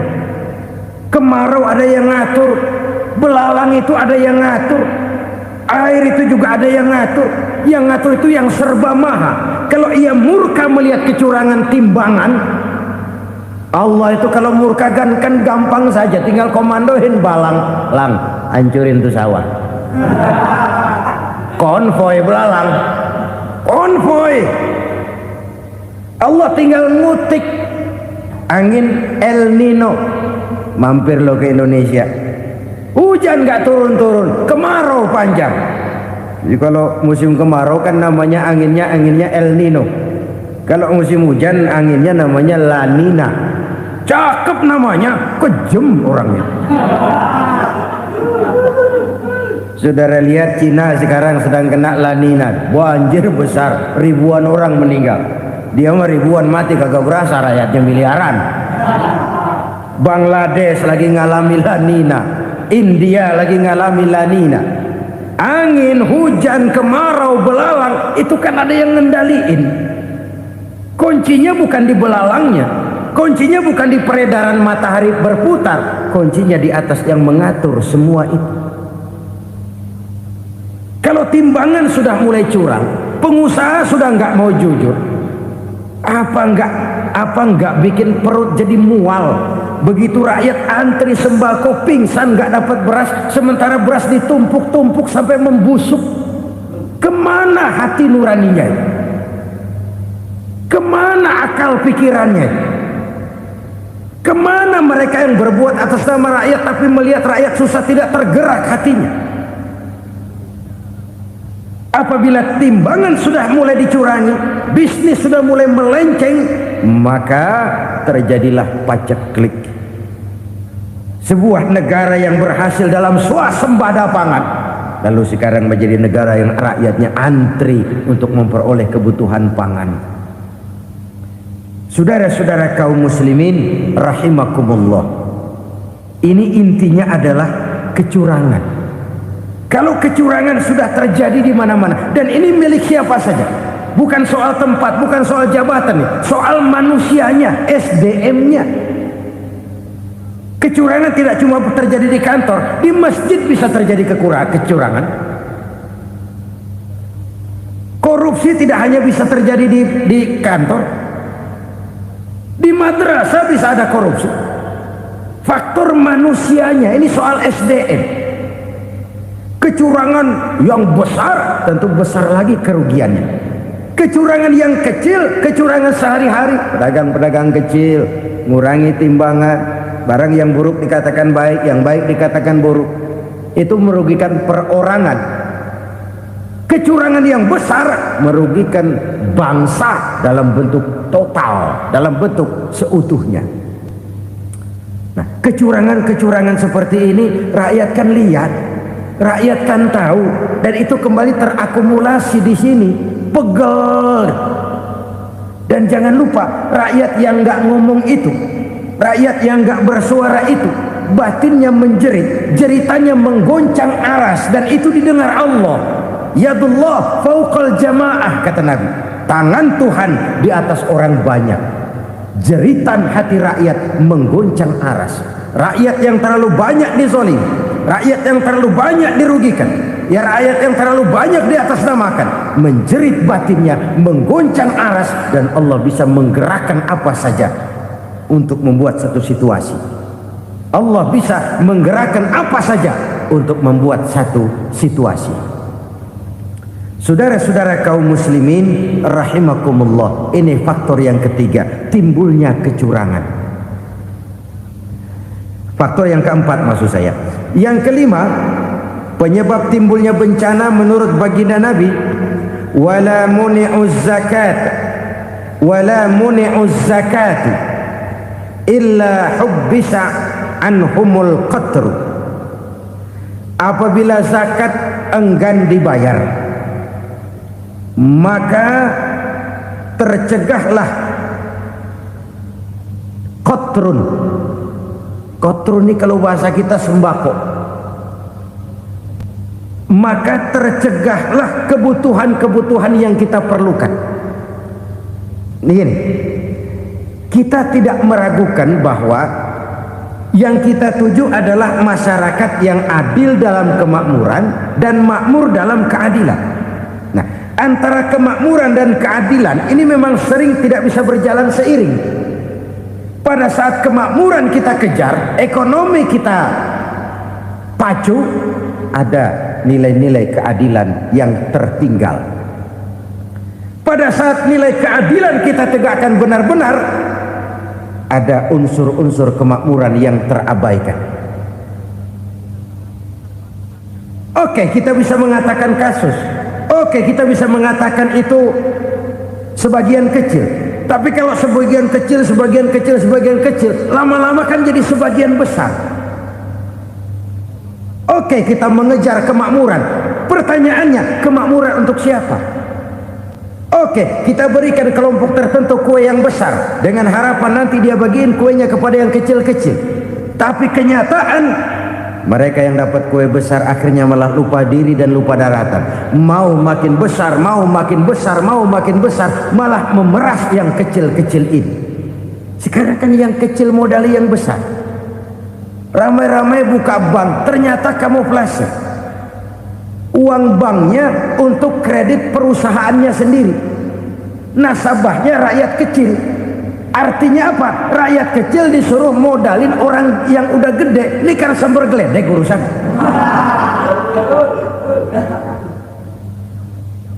Ini kan permainan apa lagi?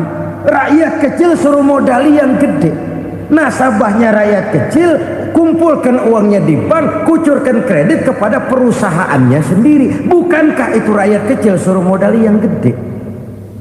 Sudah begitu kejamkah kita untuk meraih keuntungan dengan mengorbankan orang kecil ini? Sudah tidak bicara lagi kah nurani kita melihat penderitaan orang yang semakin susah ini? Kalau zakat enggan dibayar, padahal zakat 2,5% saja, 2,5% saja. Kalau itu pun enggan, kalau zakat saja enggan, bagaimana pula yang namanya sodako, bagaimana pula yang namanya infak, bagaimana pula yang namanya santunan, bantuan. Kadang-kadang lipstick nyumbang si nyumbang, cuman nyolongnya lebih gede. Ini namanya sumbangan lipstick. Buat lipstick itu kan buat ngumpetin bibir pucat, itu fungsi utama lipstick. Buat ngumpetin korupsinya, nyumbang kegiatan-kegiatan sosial, tapi yang dia korup lebih gede dari yang dia sumbangin. Lipstick, kamuflase, nepu kata anak sekarang.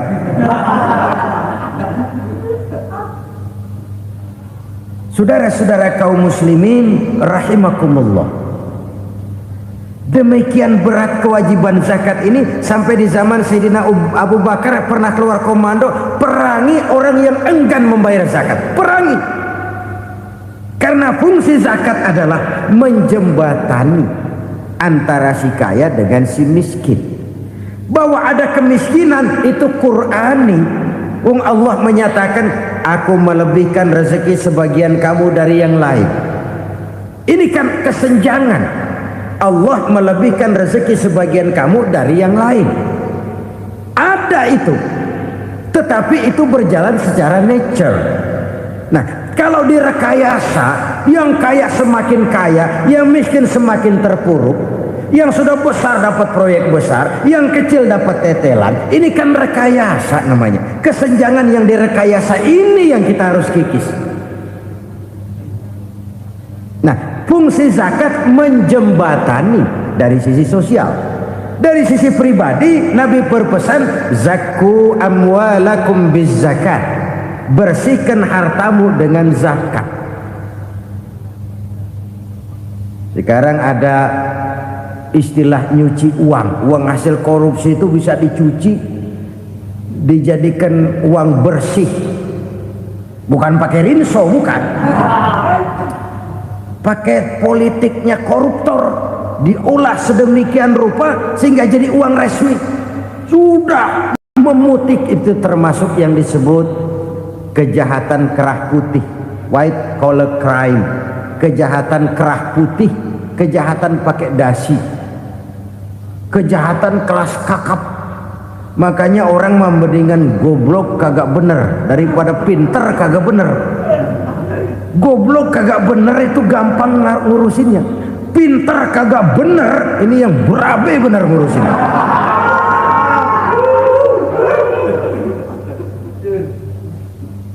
Kita bukan cuma perlu orang pinter kok di zaman sekarang, kita perlu orang-orang bener yang punya komitmen, yang sesuai kata dan perbuatan, yang bisa merasakan apa yang dirasakan oleh rakyat, yang punya sense of politik yang tinggi, yang peka, yang penuh keterbukaan, yang punya wawasan dan pandangan jauh ke depan. Dari sisi pribadi, zakat itu membersihkan harta kita. Ya, dia tercampur dengan yang subuhat, dia bahkan mungkin tercampur dengan sedikit-sedikit yang haram. Itu zakku amwalakum bizzakat. Bersihkan hartamu dengan zakat itu. Pada sisi sosial ia menjembatani, pada sisi pribadi ia membersihkan harta kita. Karena itu kalau kita berdoa minta rezeki, syarat rezeki itu halalan thayyiban wasi'an. Enggak pernah kurang dari 3 itu. Halal, bagus, banyak. Halal, bagus, tapi sedikit, susah ngaturnya. Halal, banyak, tapi kurang bagus, buat apaan? Bagus, banyak, tapi haram, enggak ada artinya. Sebab kata Imamul Ghazali, kalau kau terlalu suka memakan makanan yang haram, dikunyah masuk ke dalam perut besar, digiling oleh perut besar, menghasilkan energi, menggerakkan sel-sel pembuluh saraf, kau juga akan cenderung berpikir yang haram.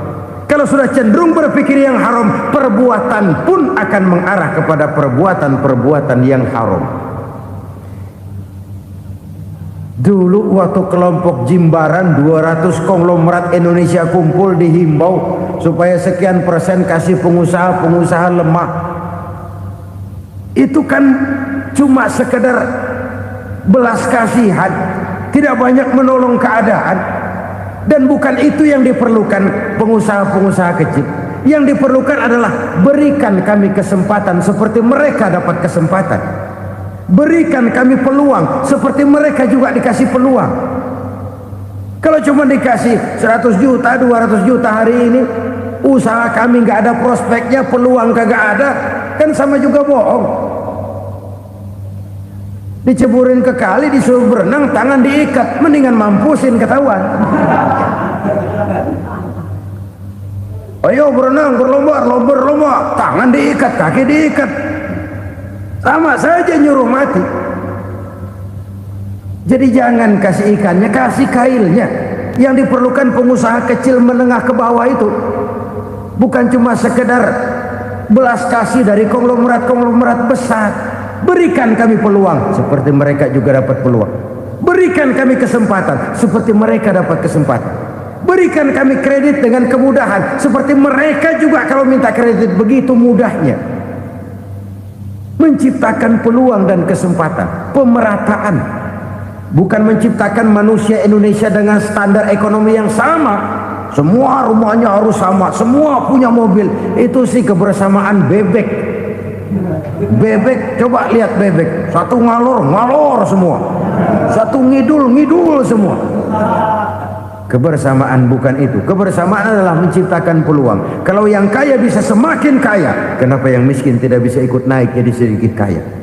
Kalau pengusaha yang sudah kuat bisa bertambah menjadi kuat dengan proyek mega proyek, kenapa yang menengah tidak bisa ikut menjadi kuat? Dan kenapa kekejian itu merajalela? Kita dengar lewat berita-berita PLN tekor, PLN hutang. Kenapa? Dia beli listrik dari swasta yang belinya lebih mahal daripada penjualannya. Artinya dia beli itu listrik dari perusahaan listrik swasta, dia jual kepada rakyat lagi. Harga jualnya lebih murah daripada dia beli kepada swasta. Kenapa? Ada tekanan lagi tuh. Biasa siklus lagi. Hukum Boyle. Atas neken, paling bawah gepeng. Ya kita nih rakyat kecil, emang nasibnya gepeng terus. Saudara-saudara kaum muslimin rahimakumullah, dari 5 penyebab bencana ini kita ambil kesimpulan untuk sebuah renungan dan introspeksi kita bersama. Pertama, mengingkari janji. Padahal janji itu yang lebih tinggi nilainya adalah di hadapan Allah Subhanahu wa taala. Baik wakil-wakil rakyat di parlemen maupun pemimpin-pemimpin rakyat di dalam kabinet, apabila memangku suatu jabatan, selalu mereka mengawali dengan sumpah, dan sumpah itu dimulai dengan demi Allah. Sadarkah kita pada saat itu kita ucapkan bahwa kita sudah mempertaruhkan Allah untuk jabatan yang kita pegang? Kita sudah mempertaruhkan nama Allah untuk posisi yang dipercayakan kepada kita.